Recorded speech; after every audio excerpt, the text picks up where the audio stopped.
If this is how you picture walking on Uranus, you're wrong. Let's start this again. Are you ready to take a trip to the outer regions of the solar system? To explore the weirdest planet in our cosmic neighborhood?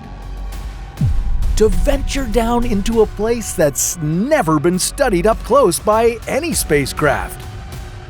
Buckle up for an icy, violent, and stinky adventure because your mission is to spend 5 seconds on Uranus and come back. If you can.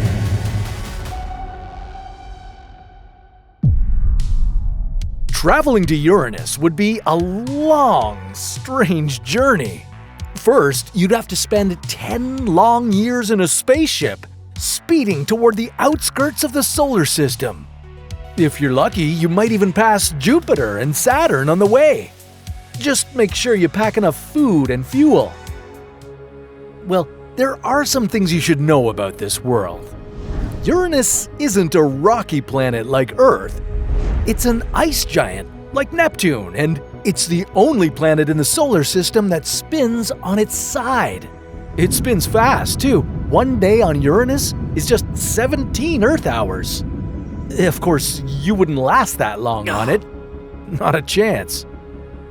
Once you arrived at your destination, you'd still have some work to do to get close to this giant blue planet. You might have to dodge Uranian rings. Yeah, Uranus has rings. 13 of them. They aren't big and majestic like the gorgeous rings of Saturn. The outer rings are bright and easy to spot, but the inner rings are narrow and dark. You'd have to navigate this part of the trip with the utmost care. As you made your way through the dusty rings of Uranus, you'd see its glorious blue atmosphere up close for the first time in human history. Take a moment to enjoy the... Uranus. What an oddballs planet. You know, I flew by it a month ago. That was fun. You want to know why nobody, and I mean nobody, has ever tried to land anything on the surface of this beautiful planet? Because Uranus has no surface. It's just a swirling ball of toxic gas compressed around a small, icy core. Oh, and wait till I tell you why those gases on Uranus are toxic. Yeah. Gross. Yeah, okay, thanks for your input, Chase.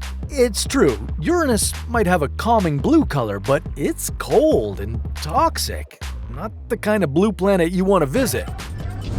That's okay. I think you should sit this one out. Here I go! Woohoo!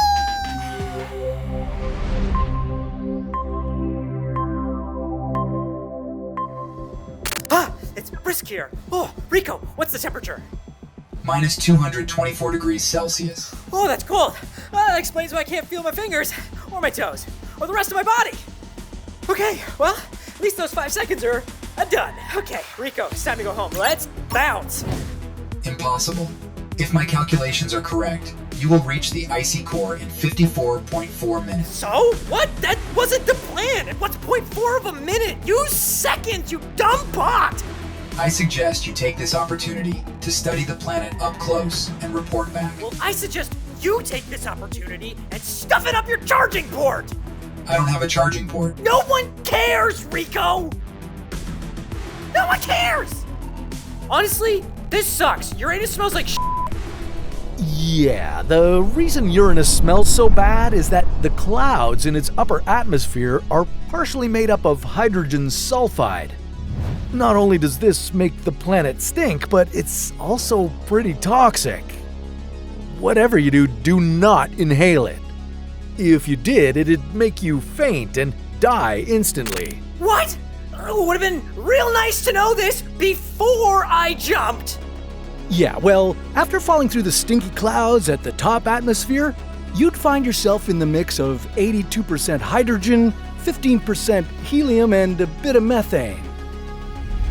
Methane gas is what gives Uranus that bluish-green haze because it absorbs light at the red end of the spectrum. Huh, these these clouds are getting a little weird. Kind of floaty. Yeah, the atmosphere on Uranus is very dense. After passing through its top layer, you'd stop falling and start swimming in it instead. As you were paddling deeper, you'd start getting pelted by frozen gas crystals. But at least the temperature would be rising. I don't know about that. I don't feel warm at all. Rico, give me the stats. The temperature around you has indeed gone up to minus 208 degrees Celsius.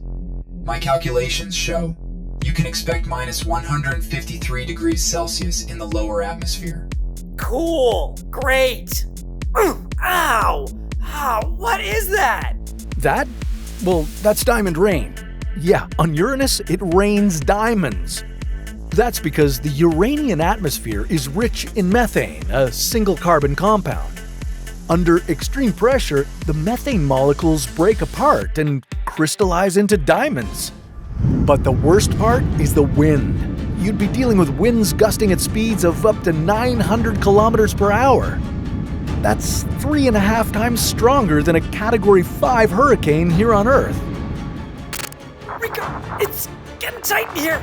Oh, I can hardly breathe. And when I do breathe, it smells like ass. Of course, the pressure is 100 times greater than the atmospheric pressure at Earth's sea level. You are approaching the mantle. The good news is you wouldn't splatter on anything because there's not much in the way of solids on Uranus. The Uranian mantle is made of water, ammonia, and methane ice. It would be pitch black in here, and thanks to the extreme gravity, you wouldn't be able to move a muscle. And it would still be incredibly cold.